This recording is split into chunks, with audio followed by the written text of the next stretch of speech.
2009 সাল থেকে আমার টাকা পড়াই হলো 47-48 হাজার টাকার মতন জমা হয়েছিল সঞ্চয়। এই টাকাটা আমি উদ্ধার করতে পারিনি এবং থানা পর্যায়ে গেছি, যায় এই বাবু নামে আমাদের সদস্য ওই মনে করে নিয়ে আসলো, এই ম্যানেজার পোস্টটা আসলো, সব কিছু দায়িত্ব হর।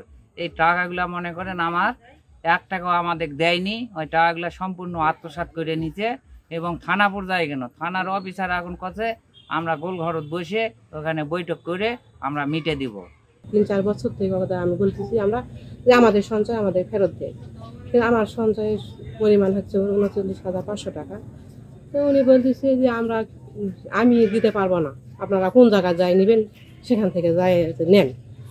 এরকম বলার পর অনেকবার মিটিং করছি, মিটিংয়ের মাধ্যমে ওই রকমই বলে।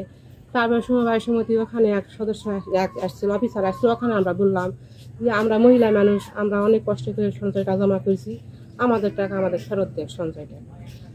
উনি অনেক কিছু কয়ে তোমার আওয়ামী লীগের যুগ বোঝেন না, ক্ষমতার জোরে আমাদের কাছে দাবি রাখছি। এদিন কয় ওদিন কয় টাকা নিয়ে কেমন করে তুলবেন সেমন করে তোলেন, থানাত অভিযোগ দিও ওই ভিড়ে না, আমরা যাওয়ার আগে ওই যায় কি যে কয় এক করে না। তারপরে 2 দিন ওর গাড়ি একটু কোয়া হলো, কাছে ভাবি টাকা কেন করে তুলবেন, তোলো থানাত যখন এক করেছেন আমার কাছে আর টাকা কেন ভ্যান, আমার টাকা তোমাকে জমা দিছি, তোমার তো নেবো না, থানার থেকে কেমন করে নেব না দিলে। পাঁচবিবি থানাধীন ধরঞ্জি ইউনিয়নের ধরঞ্জি ITM বহুমুখী সমবায় সমিতি লিমিটেড সংক্রান্তে কিছু অভিযোগ পাওয়া যাচ্ছে এবং এই অভিযোগ সংক্রান্তে আমাদের পাঁচবিবি থানার অফিসার তদন্ত করছেন।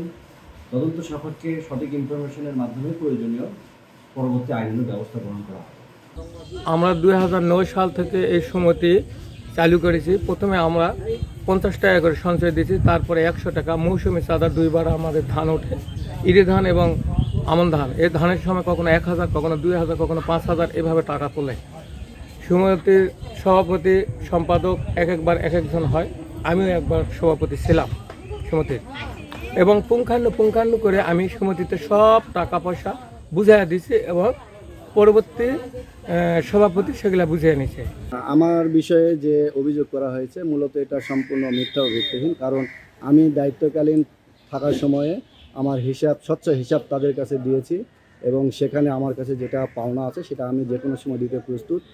আর যেটা জটিলতা মানে আমাদের হলো কর্মী ছিল আব্দুল হাকিম, উনি যে টাকাটা হলো নয়সই করে গেছে বা এই সুমতিতে জমা দিতে পারেনি, সেই টাকাটা সে আমাদের সুমতিতে ডিট করে দিয়ে গেছে এবং সে অনুযায়ী সে টাকার অনেক অংশ সুমতির অ্যাকাউন্টে জমা দিয়ে দিয়েছে। ওটা যদি আমাকে দিতে বলে এটা আসলে গ্রহণযোগ্য নয়, কারণ এটা আমি এককভাবে নিতে পারবো না, এটা সুমতি বুঝবে কী করবে ওর বিষয়। কৃষি প্রকল্পভুক্ত একটা সমবায় সমিতি, এটা 2009 সালে 11/11/2009 সালে নিবন্ধিত হয় আমার দপ্তর থেকে। সমিতিটি আমি যোগদান করি 1/1/23-এ। পরে একজন সদস্য আমার কাছে এসেছিল যে আমার জমাকৃত সঞ্চয় আমাদের টাকা আমি ফেরত পাচ্ছি না। এইটা আমি উভয় পক্ষের সাথে ব্যক্তিগতভাবে চেষ্টা করে মোবাইল দিয়ে একত্রিত করতে পারিনি, যার কারণে 23 সালের দিকে আমি এটা সুরাহা করতে পারিনি। এ বিষয়ে আমি কৃষি অফিসে উপসহকারী কৃষি কর্মকর্তা ওই এলাকার যিনি তার সাথে যোগাযোগ করেছিলাম, কিন্তু করতে পারিনি। দীর্ঘদিন যাবৎ সমিতিতে কমিটি নেই। গত 17 সালে সর্বশেষ নির্বাচন হয়েছে। হিসেব মতে আপনার হলো 15-11-20 খ্রিস্ট তারিখ থেকে সমিতিতে কমিটির শূন্যতা বিরাজ করতেছে।